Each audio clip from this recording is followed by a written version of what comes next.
right, welcome to the Black Rifle Coffee Podcast with myself, Kevin Reeves, and Baker Levitt, and Mr. Tom Kubiniec, CEO of SecureIt Tactical. Welcome. How are you? I'm doing great, man. Thank you very much for having me on. It's glad you could make it. Yeah, been appreciate it. Love getting to the mountains. Love getting to Salt Lake. I haven't been here in 3 years. Yeah, but you live in New York. I live in central New York. I'm just outside of the Catskills. Mm-hmm. So SecureIt's in Syracuse. I live in a little town, Casanova, and I've got a 500-acre hunting ranch about 20 minutes from the office. How's the weather up there compared to this? Hold on, Baker. We're about the same right now. Tom, how do you take your coffee? I'm now doing it black, occasionally with cream. I was a coffee and cream guy forever. I'm carnivore diet, so I still do coffee, but I've eliminated the dairy part of it, so now I've gone black. This one, though, when I got here, I went special. I added a little steamed milk to it just because, hey, I'm here. So we now have two topics to discuss today. Oh, 100%. I already identified the diet and ahead of time. He started talking about it. I said, whoa. We're going to talk about it. Great. Awesome. Where did you grow up? I grew up in central western New York. Okay. By Rochester, Buffalo. Okay. What's the origin story? In terms of just school, where'd you start? What'd you do as a kid? I grew up in Batavia and started playing guitar when I was 14. I was playing in bands at 16 in bars. Graduated from high school as the goal to be a guitarist, and I played 10 hours a day. Toured all over that part of the country and played in a Judas Priest Iron Maiden cover band. Hell and then yes. Deep Purple cover band. Okay. And in 1983, Guitar Player magazine put out a thing for sending demos. Who's the best unknown unsigned guitar player? They did the article on me. Nice. It was the bomb. So I moved to Hollywood. I went to MI, which is Musicians Institute, for a year, really to make contacts, just to play all day with the best. And that's all I did. And I developed tendonitis. Shit. And I couldn't play. So what age are you at that point? 23. Okay. 24. That's young. Yeah. So, I mean, I thought I was on top of the world. I'm like, I had a couple instructional videos I did. Things were just happening. Yeah. And all of a sudden, this was getting worse. I was working on a video, and it was a video about how to play clean fast. And it was a really cool concept of an accelerating metronome. It was perfect. I mean, this was perfect practice, painfully slow, slowly accelerating. There was a lot of pseudoscience behind it, but doing that, and I learned this years later. I started getting into working out years later, and you learn from any trainer. You work different muscle groups, and you give you 3-4 days in between a heavy lift on muscle groups. Well, I was doing this every day. Too much. And I didn't. Looking back at it, I should have spent more. I should have learned human physical. But who would have thought? I would have never thought of that. Well, it's balance. It is. So if you look at Tiger Woods, like repeating the same motion that's only engaging this muscle group, a group of muscles on this side and an opposite muscle group on this side, but you're not going back and equally training, and there's no balance. And that's when things start going haywire. It's like, but he was renowned for actually like lifting and taking care of himself. Tiger Woods. Oh, yeah. I remember they were like, he's like a 315 rep kind of guy because he worked out, stayed fit, dad. He took it to extremes. Of course. And I think as a society, it's important that we have people like that because we look up to them. Yeah. Okay? And the thing about Tiger Woods, his shin splints, he would not take a day off. His shin splints were so bad, it traveled up into his knees. Yeah. Now think about that for a second. What did you say, decreasing painfully slow on a metronome? Can you say that one more time? It was a metronome program. When you're playing like technical guitar, you practice perfect. If you can play something painfully slow, I mean, absolutely perfect motion, minimal finger movement, just absolutely efficiently perfect. You do that for 30 days, and you can play it faster. If you just start playing fast, you'll play sloppy. There's some guitar players. Slash is a great musician. He's a sloppy guitar player. Really? Yeah, I mean, it's just kind of messy. And then there's some guitars that are very technical. They never make a mistake. It's actually how a lot of the apps are built. So I got back into guitar. I'm terrible. And got my son into it, and we would play together. But it's now, all of it's based on metronome, and it's online. But it's showing you, it'll set you at a certain pace, and then it picks up the pace. And it'll basically buzzer you when you make a mistake.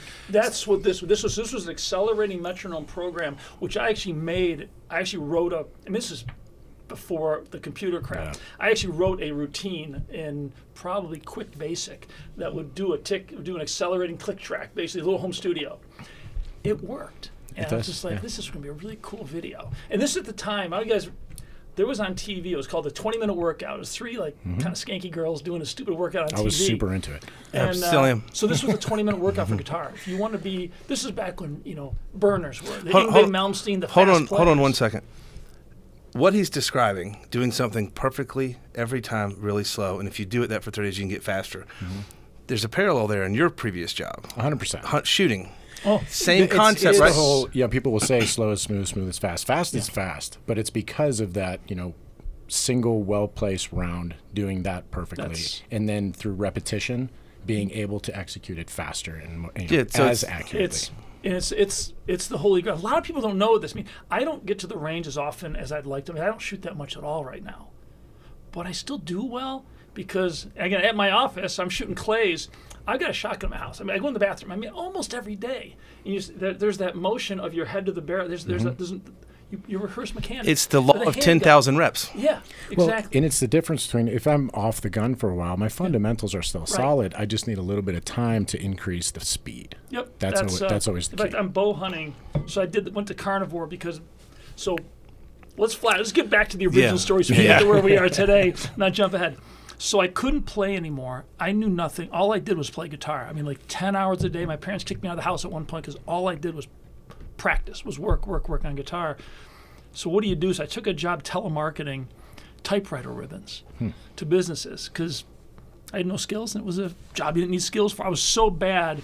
The manager liked me because I worked hard, so he moved me to a non-selling position in the company, but I saw where the money was being made. I quit, took a straight commission job selling printer ribbons for computer printers.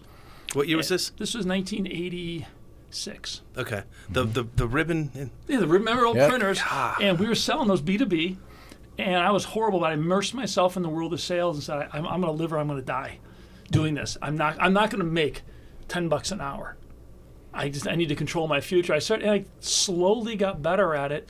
2 years into the job, I quit and started a company doing the same thing with two partners in a apartment in San Fernando Valley, probably one of the worst neighborhoods in San Fernando Valley for drugs and crime and gunfight. Show up in the morning, it was their apartment. We had 3 cardboard boxes were our offices. I had a phone, and we just had phone book, a yellow pages, leads, calling places. Just cold call. And and we just slowly, 2 years later, we had an office and a couple of employees. 4 years later, we had 18 employees. And it just grew. I ended up selling to my partners. We're going different directions. And I started Greenline Data, which, again, I went back to started in a condo at that time, had 1 employee, and built that to about 20 reps. In the 90s, I got on the websites. Hold on. What is Greenline Data? That was my next company. The same thing. Greenline Data was a telemarketing organization selling B2B, office supplies. Okay. I got on the websites in the 90s. This was like before, Mosaic. This was like back when downloading an image from NASA was like one picture. I was like, oh, this is cool. So I started looking at websites, and I taught myself HTML. I started creating websites, just really kind of just experimenting with stuff. And I made there was no e-com, but you could generate leads. You could get an email in. So I was like crossbow. I was looking at what could I sell? If I can get leads, I can source the product. And we started doing stuff. And I was making these different websites, just kind of teaching myself. All of a sudden, we started getting requests for metal racks to store backup tapes. Remember, back in the day, you'd back up all your computers on backup tapes.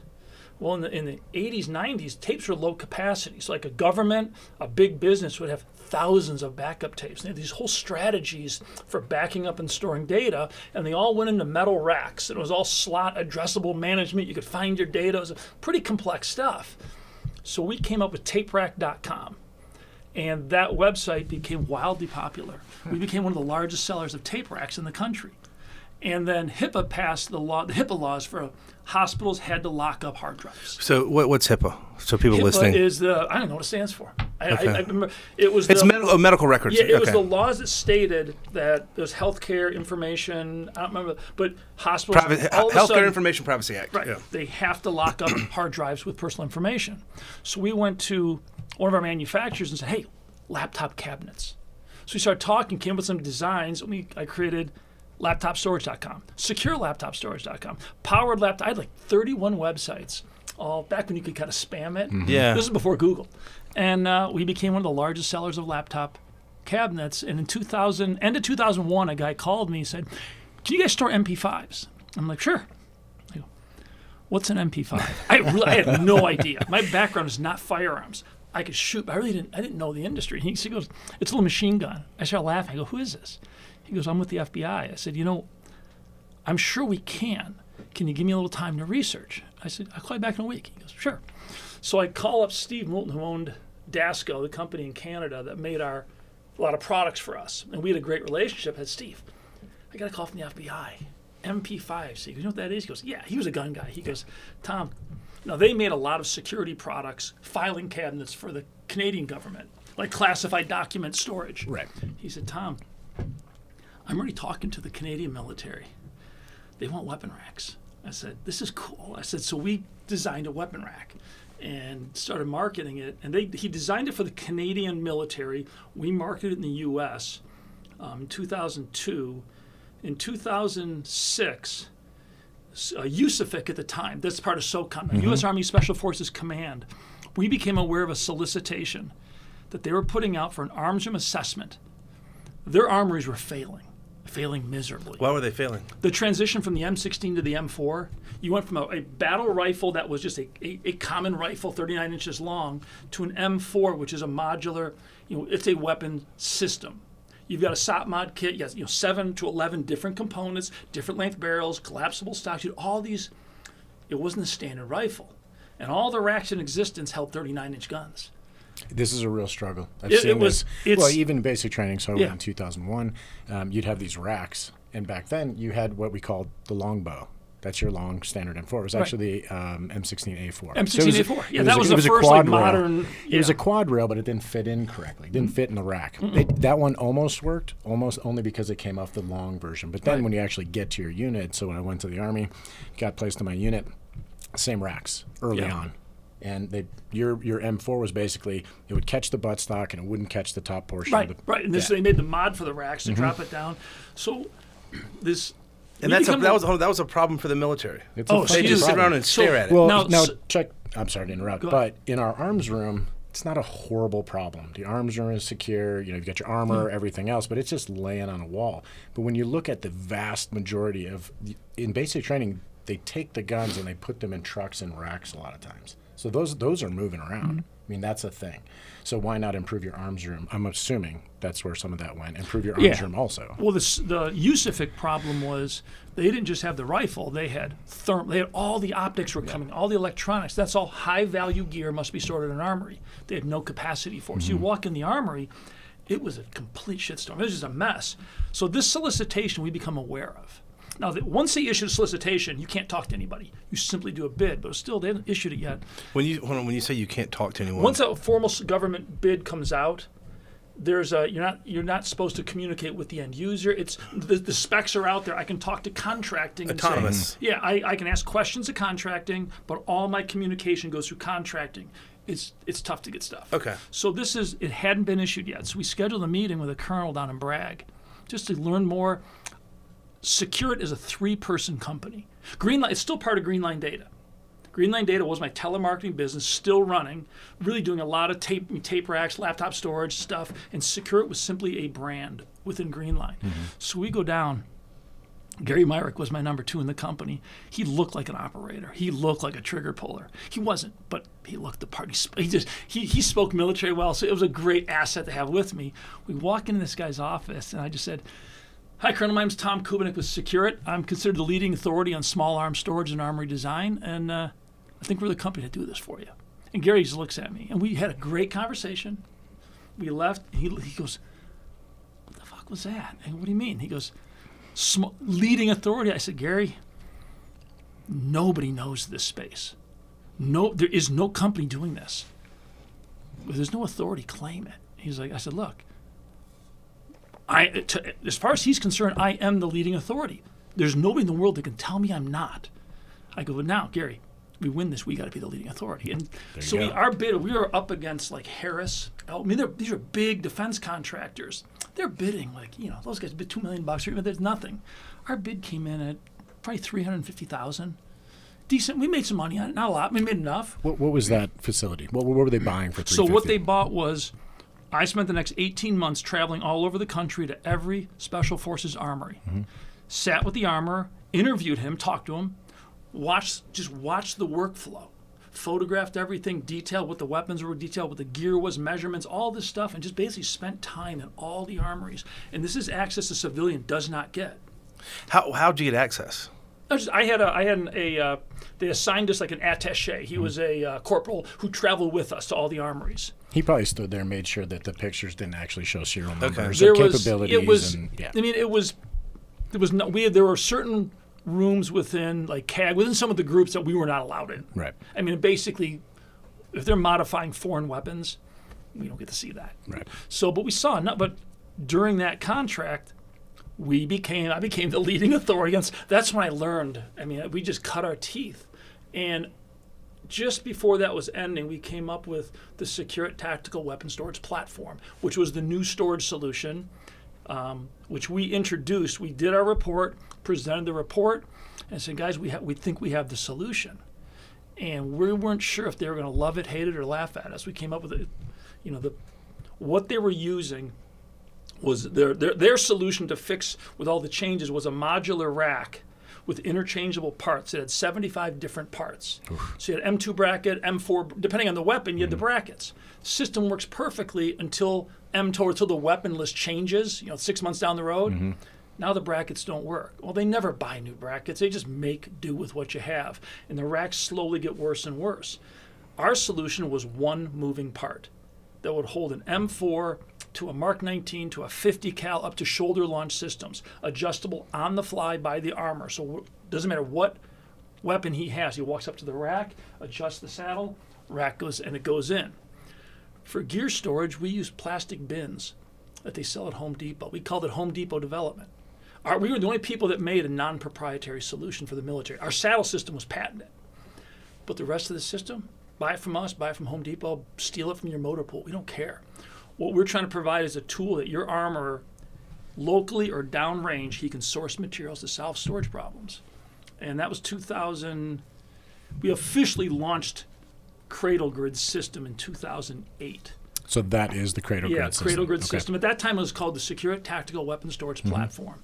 By 2011 and 2012, we were the primary supplier to the U.S. military. It was fast. It was crazy. Was it hard to keep up? No, because our manufacturing was good, and we were small. I mean, at that point, we blew up.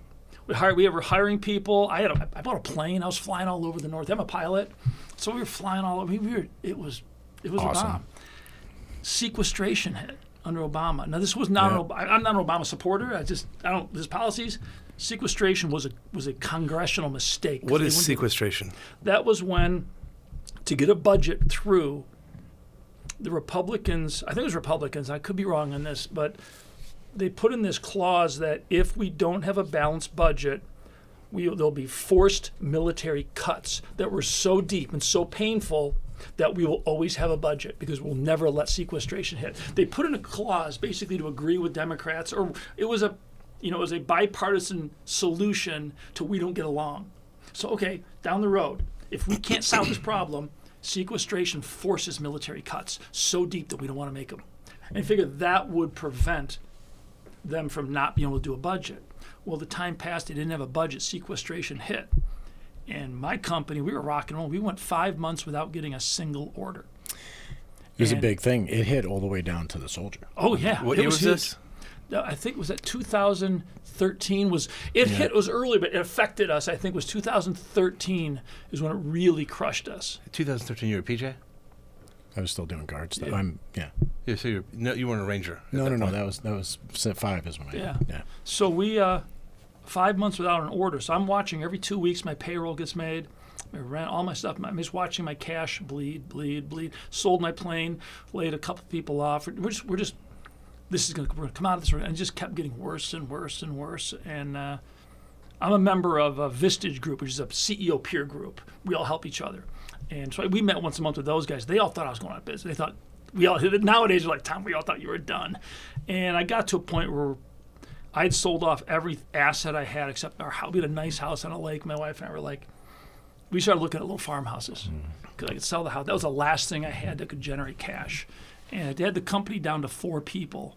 And then we picked up an order it was a $500,000 order with about a $200,000 profit. I'm just like, all right, that's going to buy me a little bit of time. And all of a sudden we got another one. We slowly came out of it. But it was at that point I realized no matter how cool we are, if the government turns off the faucet, I'm a pawn. I'm dead. So we decided we should go into retail. There's a space where we're dealing at an individual level. The government can't tell people they can't spend money.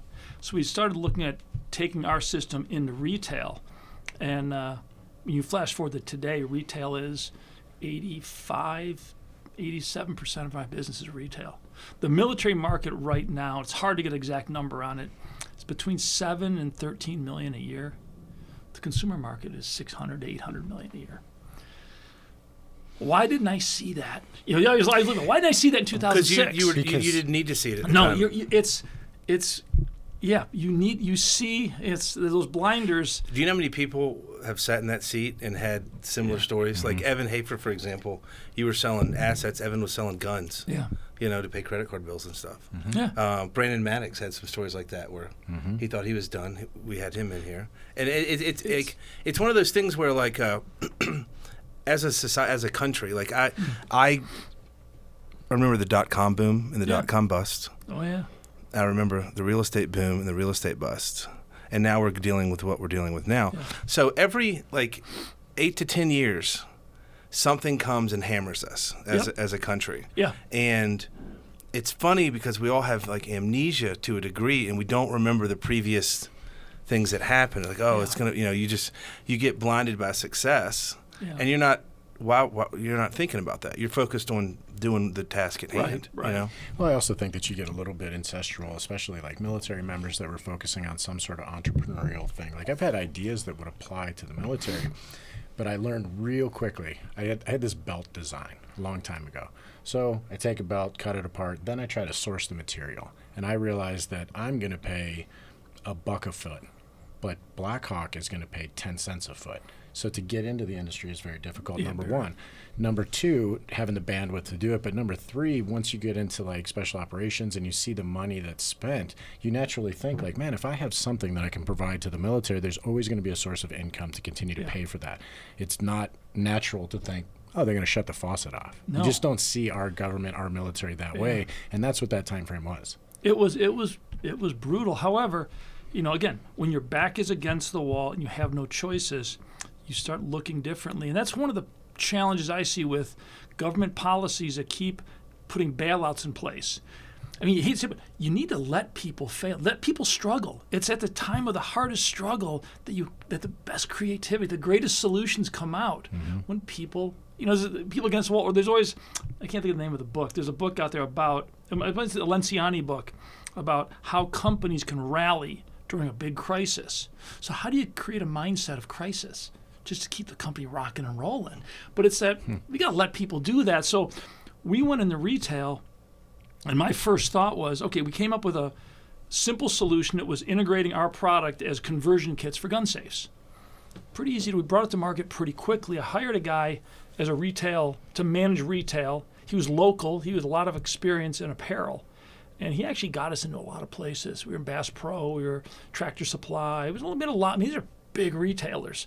And I flew out and met with Liberty, Fort Knox to look at partnering. I mean, I said, look, if we're going to go into consumer products, we don't know safes. I'm not a safe guy. Right. Let's partner with the safe industry. So I met with the senior team at Liberty. One of their product development guys loved what we were doing. And he and I talked, and we just clicked. He said, I need you out here. So I came out and met with the senior team, and they're like, Tom, your system in our Fat Boy Junior holds 12 guns. That safe holds 36 guns. I'm like, with all due respect, there's no way you'll ever fit 36 guns in your safe. Your capacity is dramatically overstated. That's a 12-gun safe. They're all overstated. They are. Every single one of them. This is the head of sales. I've got one at my house that's overstated. Yeah. His response was, well, that's our industry's little white lie. If Canon says 40, we say 42. I said, in the back of my mind, I'm thinking your customers are smarter than that. So we talked about that. We talked about several other aspects of gun storage, and I walked out and say, wow, we're never going to work with a safe company. And we then immediately said, we've got to build cabinets. We've got to take everything we've learned in the military. We had a lot of experience. At that point, we were building armories all over the world. And design a solution for the way people live. I would say you store guns it's congruent with why do you own why did you buy the gun? And how do you use the gun? We'll store it in a manner that is congruent with that actually enables you. If you've got home defense, store your guns in a manner that improves your home defensive capability. You walk into a safe dealer or distributor, and the guy's going to tell you. And they all say the same thing. Buy the biggest safe you can afford, you will grow into it. I'm like, are you out of your mind? So the biggest safe you can afford ends up in your basement. It's still big. I'm like, our methodology is buy small modular cabinets. Buy what you need. If you get more guns, buy another one. Why tie up an extra $2,000 in some monster? Just buy what you need. Talk to your realtors. Two most left behind things when people move: hot tubs and gun safes. And the average American now moves. We track this. It's every 6.3 years. It was 6.8 years 2 years ago. People are becoming more mobile. So we make lightweight modular solutions to replace the gun safe with, again, our Cradle grid system on the interior allows everybody who buys my cabinet or my safe to build the interior that meets their needs. There's no instructions. It's extremely simple. It's kind of like Legos. In fact, the guys at Bragg, third group, they call it the Lego rack. The Marines at Pendleton called it the Tetris rack, because every single cabinet they would just build to meet their needs. And that's kind of what we brought to the consumer market, and then we put them all in. It's all fast access. And for me, it's 3-second access. I'm in my home, and then we use the principles of decentralized storage. We kind of coined that or established those guidelines. Break up the big heavy safe and store guns where it makes sense.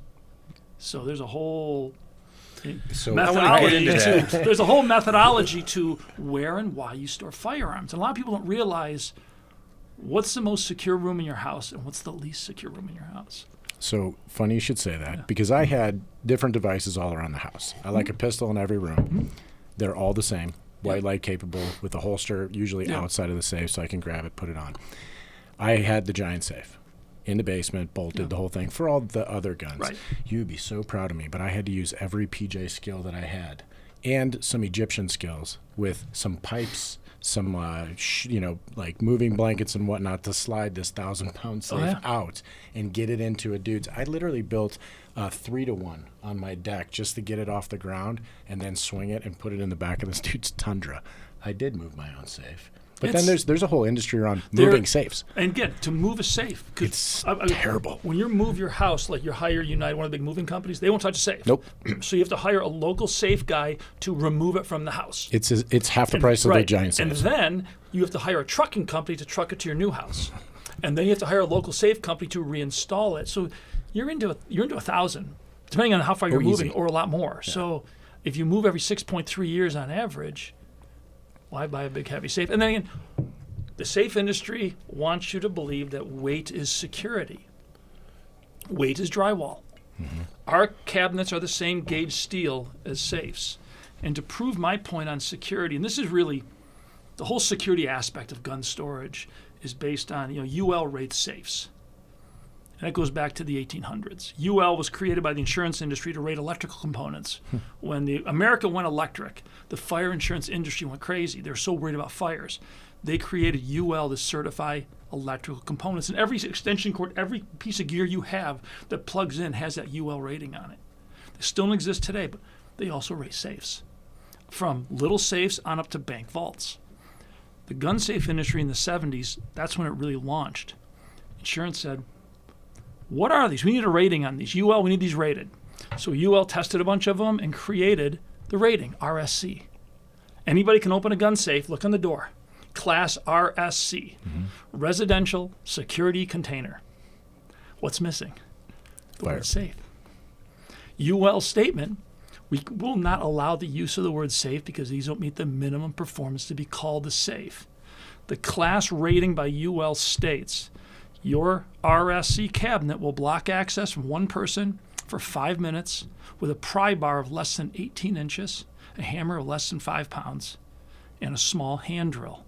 That's a 1950 threat.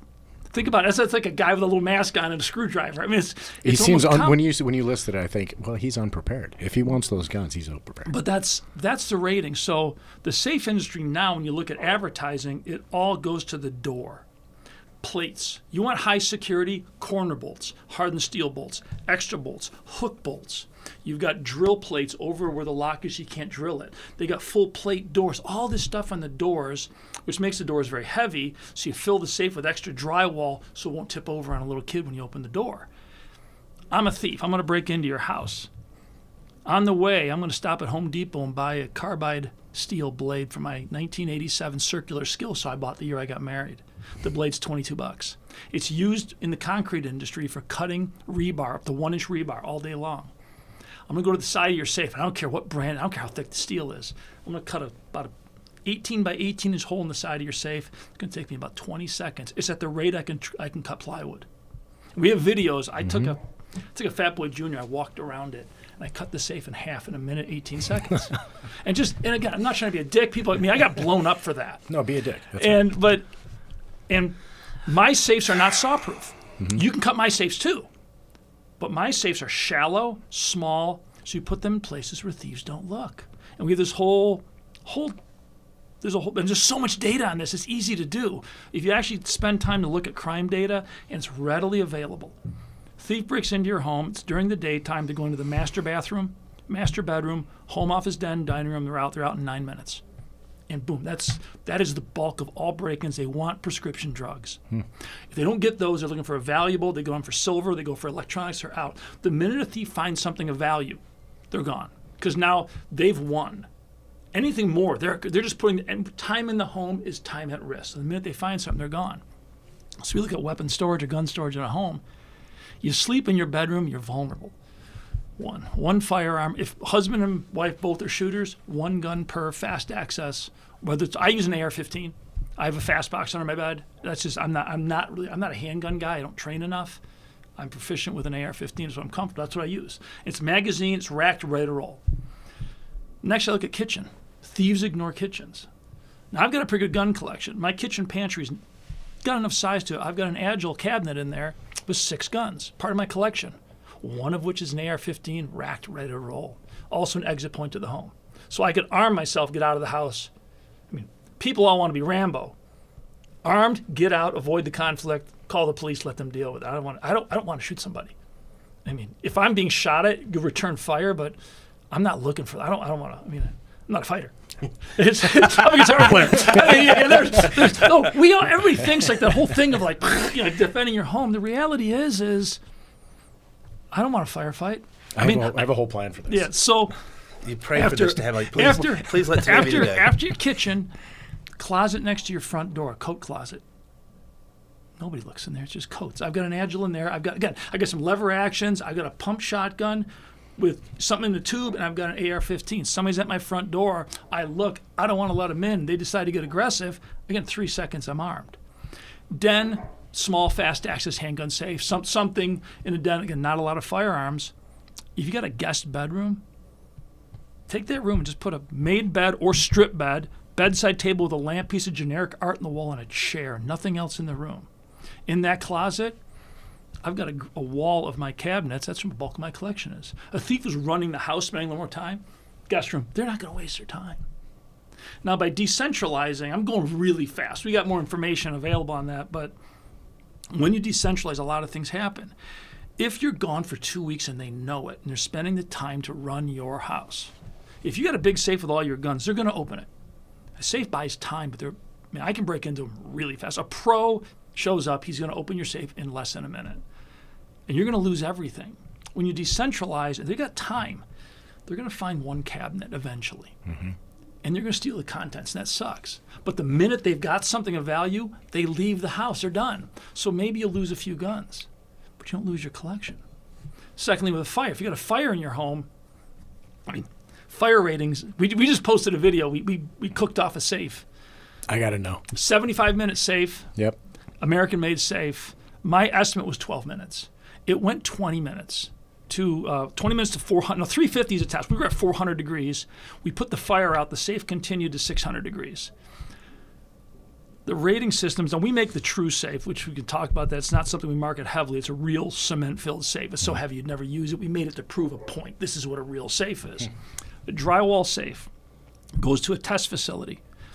They put it in an oven. They bring the temperature to 1,300 degrees, and they start a timer. And they got temp probes. The minute the safe breaks 350, boom, that's if safe goes in an hour, 10 minutes, it's a 1 hour safe. If it goes 50 minutes, it's a 45-minute safe.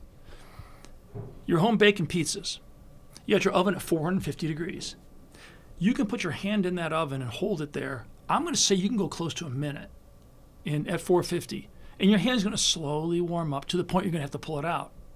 Take a small jet engine with the exhaust going 60 miles an hour at 450 degrees. Put your hand in the exhaust stream at 60 miles an hour. The skin will be off your bones in seconds. Yeah, it'll rip you apart. So fire in a home, in a fully engulfed home, is in excess of 60 miles an hour within the home. It's a torrent. And that was my point. And I talked about this a lot. I've talked to a lot of firefighters about this fact.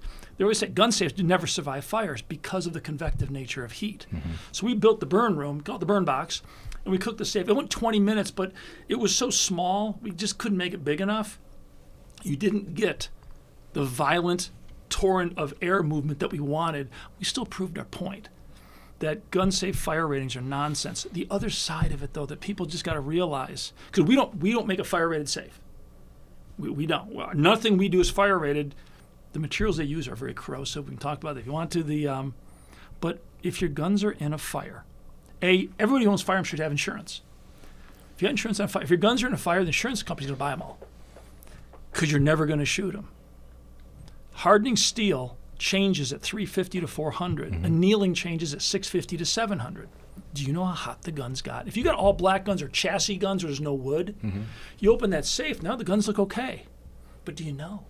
300 Win Mag in a gun that was cooked, I'm not shooting it. If it blows up in your face, you're dead. And the insurance industry, they're like, if there's a fire, no, we're buying them all. Because they don't want the liability. Right. Which is hilarious because they ask you when you're getting a new insurance policy, well, do you have a safe and does it have a fire rating? Yeah. I've been asked that by they do. Yeah, they do. Every time. But they're still buying the guns. So, again, don't worry about a fire rating. And the other side of fire ratings is, and I actually pulled the insurance. Insurance drives all that data. So fire claims in America, this was 2020, I think I pulled. You have to go back a few years. 87% of all fire claims, the fire was in the kitchen, confined to a pot or the oven. The claim is smoke. And that's the bulk of it. Actual heat-related claims in homes is extremely rare, and when they do occur, it's typically in one room. It's human air, smoking, or doing something stupid, and the fire's out and it burns a corner of a room. Now, if you decentralize your storage, worst case scenario, you're going to lose 4 or 5 guns in a bad fire. But you're not going to be, the odds of your house burning to the ground is so rare. Well, not to mention, I've bought 3 houses since 2008.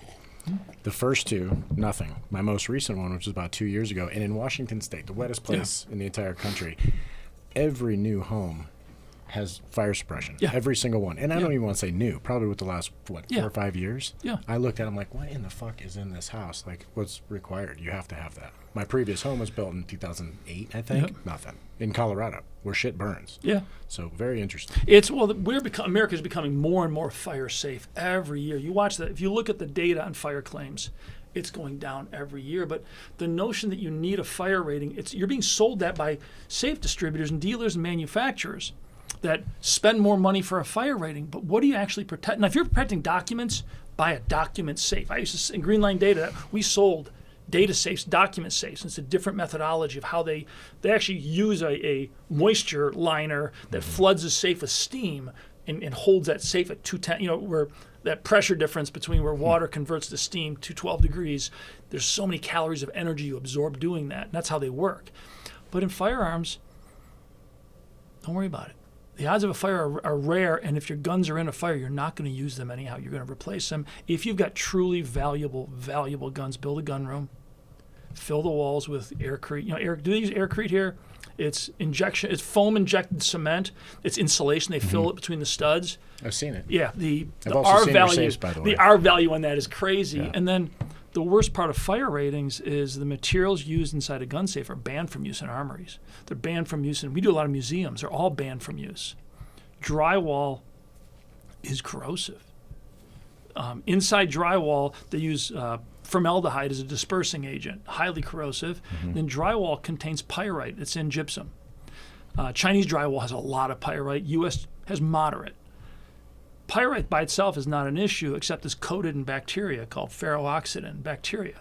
That's a bacteria used in the mining industry to strip metal out of low-grade ores. It lives on the pyrite and slowly consumes it, which doesn't seem bad, except their waste product is sulfuric acids. I tell anybody, go to a safe distributor, find a safe that hasn't been opened in a week, open the door and put your nose in it. It smells like shit. It smells like sulfur. And that's what's happening. So, and then the adhesive for the carpeting is a rubberized adhesive. On a 10-year-old safe, it's still rubberized. I'm not sure what they're using, but they impregnate it with formaldehyde so it doesn't mildew. Again, highly corrosive. So why does the industry sell millions of dollars of products to stop corrosion? The goldenrod, the desiccants. In the military, if you properly clean, lubricate, store a gun, they don't corrode. I mean, I grew up outside of Buffalo. My grandfather had guns in a glass cabinet, shotguns, a couple old rifles, one above his fireplace. I mean, he lived on Lake Ontario. It's one of the more humid areas of the country in that area. They never corroded. But a gun safe, it's a real risk because the materials in that safe are so highly corrosive. And if you've got a gun safe, open the door at least once a week, once a month. Vent it. Solves the problem. If you're going to look at fire or corrosion suppression, the goldenrod is nonsense. Go with desiccants. They put that goldenrod in, heats up your safe, which changes relative humidity. So at 65 degrees, your humidity is 70%. If you raise the safe to 80, the relative humidity drops, but the volume of moisture in the safe does not. You're just changing it relative to temperature. As heat goes up, corrosion happens faster. The science of corrosion. Corrosion is an electrical process. As it warms up, electricity moves a little more efficiently. There's so much bullshit in this industry about this stuff. And the safe industry, it's not that they're not trying to be divisive. They're not trying to screw people over. They're trying to just make safes. But in meeting with several of them, something becomes real apparent is, now with Liberty, I don't want to bash Liberty, but their senior team, I don't know, maybe half of them didn't own a firearm. Nobody owned an AR-15. What? They're not gun people. They're safe people. And now you've got this, again, I'm a capitalist. I believe in capital. I think it's a great way to bring things to market. I mean, it works when it's allowed to work. Liberty's owned by venture capital. Canon bought Stack-On with venture capital money, which is fine. Build efficiencies, make better products, lower prices, consumers benefit, except in this case, we're dealing with deadly force. There's nobody at the controls of these companies that actually understands why we own firearms. We look at our solution as, first and foremost, what's best for the gun. Cradle Grid holds a gun in a manner that scopes are free and clear. Nothing is touching. One arm, one gun, we call it. All guns stored in one row. You're never storing guns behind guns. So in the military, that was always the armor. In the Army, they have to lock the racks between each gun removal. So you open with one arm, remove a gun, close it, and you can lock it with one hand, issue it. Marine Corps, they allow you to open the racks up in the morning. Right. But still, we designed for that functionality. Consumers are the same thing. You want to get a gun out of your safe, open it. It's one row of guns, remove what you want, close it. One arm, you're never laying guns on the floor. Also, when you got a big, deep safe, guns packed in there, do you know if a 22 is missing? You don't. The term organizational awareness. You open up our safe, you glance at it, you know it's all there. And then you've got the room for gear. And what we're seeing in the consumer market, and consumer market always mimics the military 10 to 15 years later. The military, you were in the middle of it. The transition from the M16 to the M4 was a transition from just a rifle to a weapon system of all these attachments. We're coming forward now, and everybody has optics. Again, thermal, they got the PEX, the IR illuminators. All this stuff is either mounted or not mounted. So our bin system, again, very simple, very inexpensive, modular, allows you to store a rifle with all the gear right behind it, right with it, and organize the gear. And every single person that buys my cabinet configures it differently. We get all these photos. It's brilliant. Even when I was in the sniper section, I had 5 weapon systems, and they were all stored differently in antiquated systems, within the armory. And then it's a brilliant concept, the entire thing. the whole accountability thing is awesome. Even as like just a parent, or you know where your things are, you have accountability of that all the time. But the whole methodology, the whole concept of having it decentralized based on being able to activate on threat, I think is the absolute through line. That's fantastic. That's where I always tell people is why do you own the guns? And I talk to a lot of people. I go to a lot of training classes because I like doing them. Again, I'm not a handgun guy, but I do go to I do Mickey Shook's, carry trainers classes and stuff, just because I like to do the training. I think it's fun. Meet people and do the stuff. And you're always practicing the mechanics. I talk to these guys. We talk about storage and like, well, this, well, that. I said, do you ever practice retrieval from your safe? All the time. See, right. Most people don't. And I say, for me, I'm 3-second access. But every night, I got a fast box. There are directions on that one. You mount it under your bed. Every night you go to bed for the first 30 days. Every night you turn the lights off, reach down in the dark, open it, remove the wiper, close it, lock it back up, go to sleep. Do that for 30 days, and then you do it once a week, then you do it once a month. And then I just go to bed now. I'm just like, I turn the light off, reach down, just do it. It's a touch point. So in the dark, I'm 3 seconds. Now that's in calm world, but by practicing it every day, all the time, all of a sudden door kicks in, there's gunfire in your home. World went from 0 to 60. I mean, it's got to be, I've never experienced that, but it's got to be the craziest thing in the world. Panic, all the shit that happens. It is crazy. You know what? If you get the muscle memory, doesn't matter if you're panicked or not. Your muscle memory, 3 seconds, I'm armed behind that bed, at the door, ready. So I tell people, look, with my solution, Decentralized, every time you remove a coat from that closet, just reach in, open the door, just always rehearse the mechanics of access. If you're carrying, guys who carry handguns, you're rehearsing you're rehearsing those motions. You should be. You can watch it a million times. Even, the absolute best shooters in the world, you watch them check their equipment, draw out, prep their weapon system, and the last thing they do is they touch their pistol, and then they go to the position required to start the drill. Every single time you establish you at that first touch point. Right. Yeah.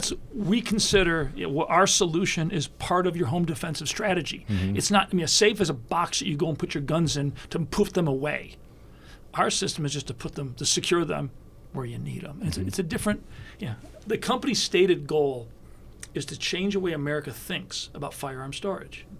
And that's really what we're after, and changing the way if you achieve changing the way people think, you get a tipping point. Gladwell wrote in his book, Tipping Point is like the name of the book, where there are conditions that can happen where a whole country, a whole group of people all of a sudden believe something different and it happens overnight. And that's kind of what we're tracking towards, is getting people to wake up and say, this is wrong. There's a better way. We've been doing this the same way since 1973, and it's never changed. We've changed. Guns have changed. Why we own firearms have changed. The need for personal safety, personal defense has changed. Certainly recently, in the last 5 years, 100%. It's gotten crazy. So, that's what we're trying to achieve. And you met Chris. He's our new CMO. We brought him on end of last year. Prior, I spent zero in advertising in 4 years, and we're Inc. magazine fastest growing companies in America twice. And now this year we're like guys, we got to tee this thing up. Speaking of which, for those of you that are with us, if you go to SecureIt's Instagram page, we're going to give away an Agile 52. Yep. And then if you go to SecureIt's Twitter account, we're going to give one away there as well. Absolutely. It's a cool product. It's people love it. Yeah. They absolutely love it. So go check out SecureIt's Instagram and their Twitter, and you'll have a chance to get a free safe Agile 52, one on Instagram, one on Twitter. So let's touch real quick on the Carnivore. Yes. Fitness is the thing that Kevin and I both share. So what's funny is I've gotten older. Every year I'm 60 now. I'm the youngest 60-year-old I know, and because my kids are younger and they keep you younger, but I keep looking for more and more ways to be effective, because I always tell people, I said, guys, in 10 years I'm 70. So in my mind, I've got 10 years. Because at 70, true age-related issues, it's hard to fight that. Eventually, we all end up underground. And I had tendonitis in my elbows, which I've battled with most of my life. I've got arthritis in my hands that started about 7 years ago, and it's gotten now where there's certain guitar chords I can't make anymore. It's been an issue. I've got partial tears in both shoulders.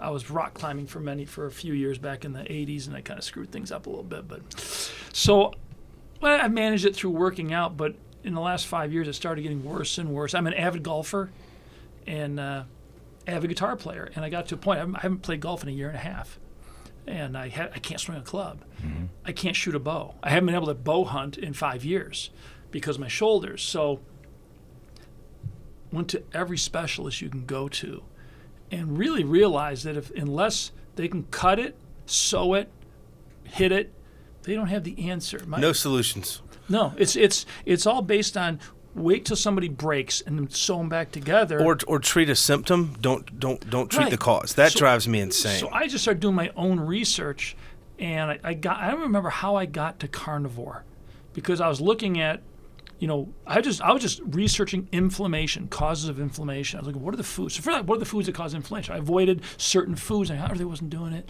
and it might have been Jordan Peterson on Rogan. I'm not sure, because it was right around that time though. I wasn't a big Rogan listener. Mm-hmm. Or somebody may have said, Tom, you got to hear this, what you're looking for, because there's some information here for you. And I started researching Carnivore, and last July I made the decision. I just started. I didn't they say go slow into it. I just got up one morning and said, you know what? You said last July? It was last July. Yeah. And 60 days in, my arthritis in my hands was gone. Now, I don't get the range of motion back, but I wake up in the morning feels different using my hands. Mm-hmm. The tennis elbow, I've been doing shockwave therapy. I'm working with a physical therapist, and I'm pain-free. I have no strength right now. So I'm 100% pain-free, but the minute I go to start swinging a golf club, I can feel it. So I got to figure out a strengthening routine. I'll be golfing again. Did you try the lat thing I told you about? The lat. So most most tennis and golf elbow, because if you look at the way we sit, I have been doing that. So the way that we sit, hunched over like this, and our lats your lat's not up. So if you have elbow pain, you just grab that lat. Yours aren't locked up at all. Yours aren't locked up at all. But keep it loose. I can feel a knot right there. Just keep holding on to that. It'll release if you hold a knot. So I did. Yeah, I've got a felt it run right down. Didn't you? I've got a Theragun. I do have a Theragun, so I have been doing that. But I work with a physical therapist and a chiropractor. The chiropractor says, when's the last time you had your neck X-rayed? And I said, don't think I have. He goes, let's get one. And he goes, I think you've got a discompression. And he gave the number of the vertebrae that I'm betting you have. And we got the X-ray, and sure enough, I've got a compression in my neck. Mm-hmm. Now, I tweaked my neck badly in 1995, 96. And it was bad. I was out of commission for a month or two. And every time I sneezed, I would re-injure it. It was just screwy. But it's awful. So I'm compressed right where the nerves come out from your shoulders. He goes, Tom, you got both shoulders, both elbows, both hands. He goes, it's probably nerve. And he would say, I go, but how does that affect healing? He goes, Tom, your brain doesn't know to heal if the nerves aren't sending the signal. So I'm starting a traction where it's actually pulling that apart, trying to open that up. It's working. I got the Theragun. Sounds like Brooke Entz's injury. And I'm doing not as extreme, but similar, yeah. Yeah, similar. Well, but it's interesting. Just again, we're treating the cause, and the orthopedic people. I told one guy, I literally told him to fuck off. That's my favorite. And I told another guy, he came in, I talked two orthopedists. One guy, just because he said, Tom, I explained what's going on, and I'm like this guy, it's like, guys, if you give me direction, I will fight harder than anybody else. I want to be healthy. And his response to everything was, maybe this is just as good as it gets for you. Nah, fuck off. No. That is fuck off. You're right. That's now, the other guy man. came in, and I explained what's going on, and he's got two interns with him. He pauses about 3 seconds. He goes, Tom, I get it. You're a type A guy. You're going. You got boom, boom, this. I'm listening to him. And he stops. I go, no, I'm not. I sound like a type A. I'm an Asperger's guy. I actually see things in hyper-focus, and I get really obsessed with the tiny details of things. It's just the opposite. And he just looked at me. I said, I think we're done here. Yeah. And it was just, but that's the medical community. I found a chiropractor who actually, and there are some great guys out there. I'm also going, no insurance. I mean, I've got insurance for catastrophic. I've gone to cash. Yep. Because I went to and I've got a great, provider doctor. He's a good guy, but doing the carnivore, I said, I want to do complete blood work after 90 days. My plan was to go vegan for 90 and do complete blood work. Yeah, don't do that. And see no. I'm going to steal Rogan's. You ever seen a healthy cat that's on a vegan diet? Okay, I got to go back. Cat. I got to go back real quick. So I have fractured spinous process in my neck. Both on my chromium process, I fractured those slap tears on both sides. And I get this incessant pain that they call tennis elbow. It's right here. That's it. You should try dry needling. If you Okay. haven't had Yeah, it. Dry I've heard- needling, I call them the knives, like our Yeah. physical therapist. The unit has them. I just go in, schedule. It's awesome. Shout out to Val and Yep. everybody else. But There it is. they do a procedure. that? I do.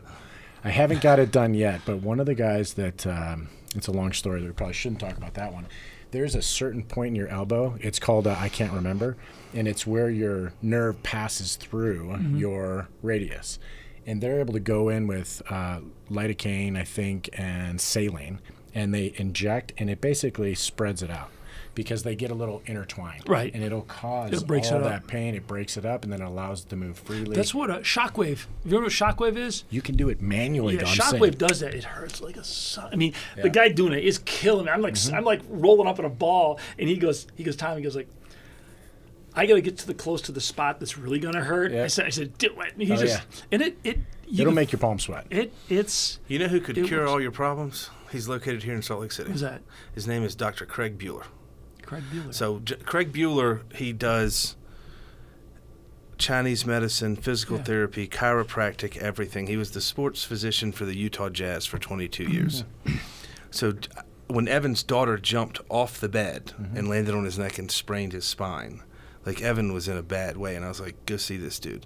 So I was turned on to Craig Bueller from a friend of mine named John Welborn. John was an offensive lineman in the NFL for 10 years, all pro. He thought he needed a double knee replacement. Yep. Went and spent a week with Bueller, multiple hours a day, and the last day he walked out of Bueller's office, walked up to his rental car, stood flat-footed on the side, and jumped up on the hood. Yeah. And played in the NFL for 3 more years. Wow. Richard Ryan has a bunch of issues. I sent him to Bueller. Melissa blew her Achilles out 2-3 years ago. It was 3 years ago. And that calf has not fired since. So we went skiing up here last April. I took her into Bueller, and we went in there every single day for 3 days, hour to 2 hours each time. And when we left, she goes, I haven't been able to flex my calf in 3 years. So they do all this trigger point stuff. Right. It comes down electrical quite often. Yeah, it's phenomenal. Like they'll push here and they'll push your hip, and then all of a sudden, because what happens is muscles turn off through trauma, and once they're off, they don't turn back on. Correct. You have to physically manually turn them back on.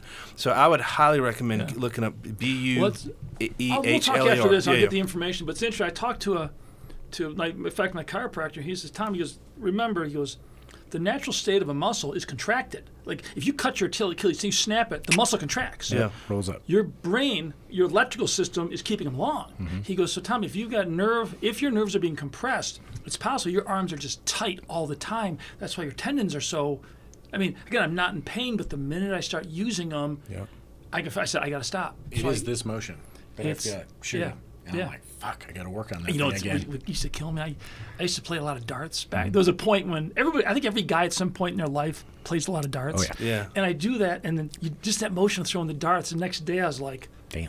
yeah, it's like, Well, let's not, Yeah. I mean, we talked about the carnivore diet.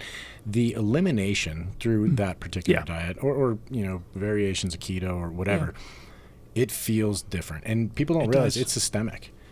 Stupid story. But I go home. My mom's amazing, Italian, a couple generations off the boat, and it's a traditional meatball. And she knows that I don't eat starch, carbohydrates. And I'll go, are these keto-ish? And she goes, yeah, absolutely. I will eat them.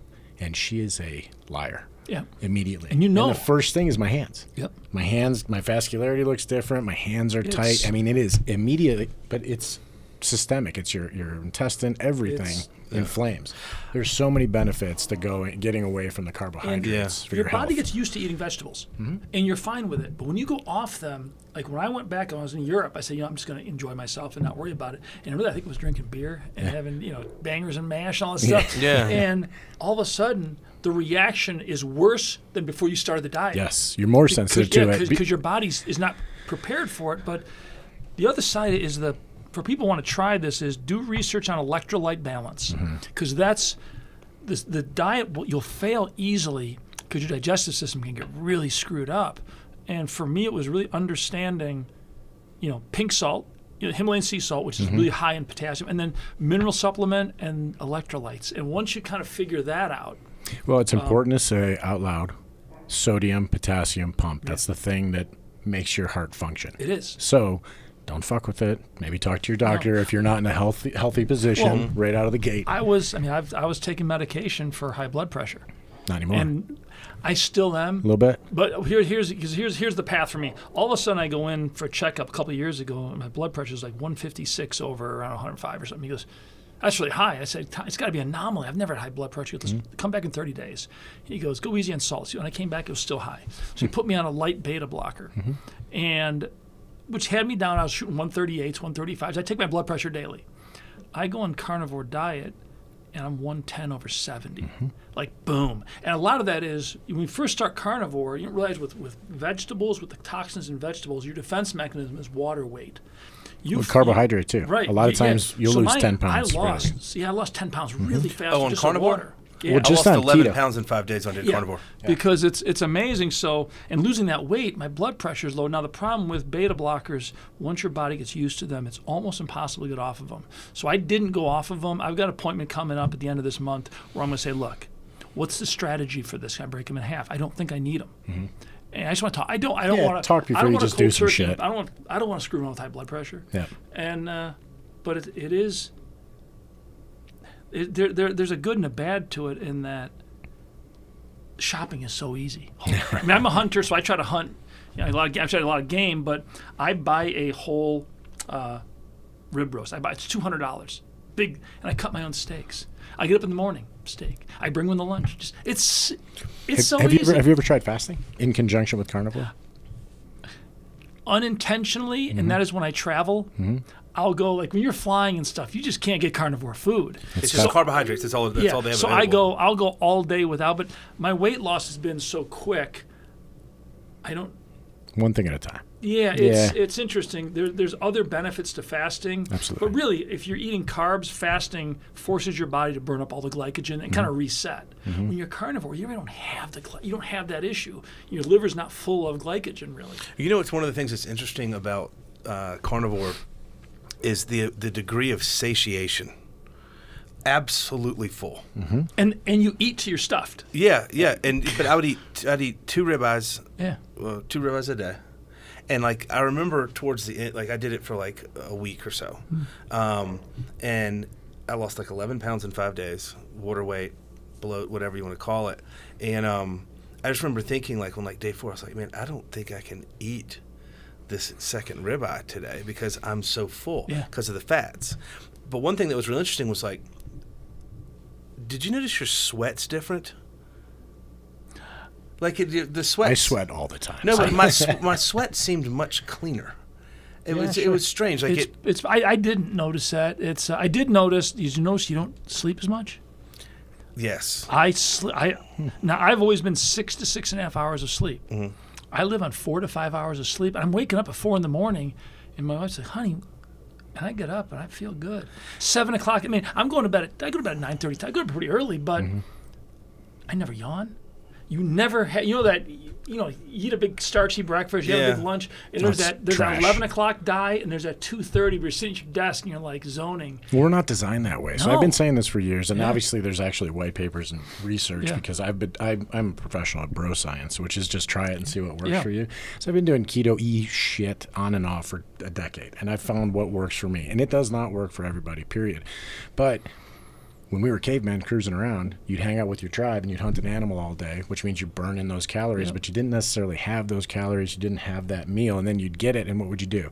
You got to eat the whole fucking thing. There's no way to store it. Because, we didn't know how to, salt it and save it. And, there's no fucking refrigerators back then. So you smash it, and then I usually get tired after I smash because it's in the evening because I fast all day. Yep. I smash, I sleep, I wake up, not hungry, ready to roll, ready to find that next, mammoth. I think we're fucking designed that way. Yeah. I am anyways. My body runs.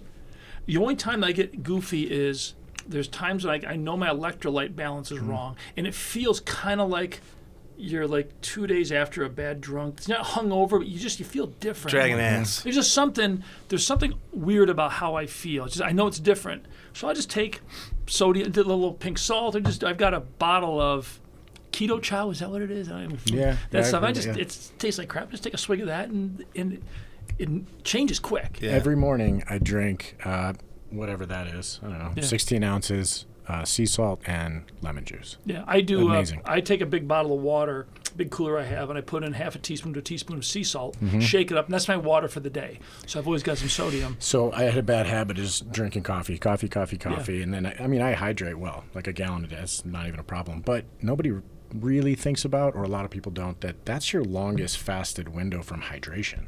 You might sip on water all day because you have the sensation, but you're sleeping for 4 to 24. Yeah. No, I'm just kidding. I wish. Bear mode. 4 to 8 hours, no Yeah. water. So wake up, smash that, then have your coffee and things like that, so you can replenish those electrolytes, and you'll feel fucking rad. Yeah. I tell a lot of people that the people slow to wake in the morning. I'm just not a morning person. Put 16-ounce glass of water next to your bed. Put half a teaspoon of salt in it. Stir it up. When you get up in the morning, just sit up in bed and just sip that and try to get 16 ounces. If minimum, get 8 ounces Hydrate of water in the in your morning. system. Yep. Yeah, and then just wait, and you're gonna come downstairs, and you're not gonna be dragging to get that first cup of coffee. You'll want the coffee. I mean, I don't drink coffee because I need the caffeine. I did tea for a while. I used to travel to China a lot. I've got really good green tea.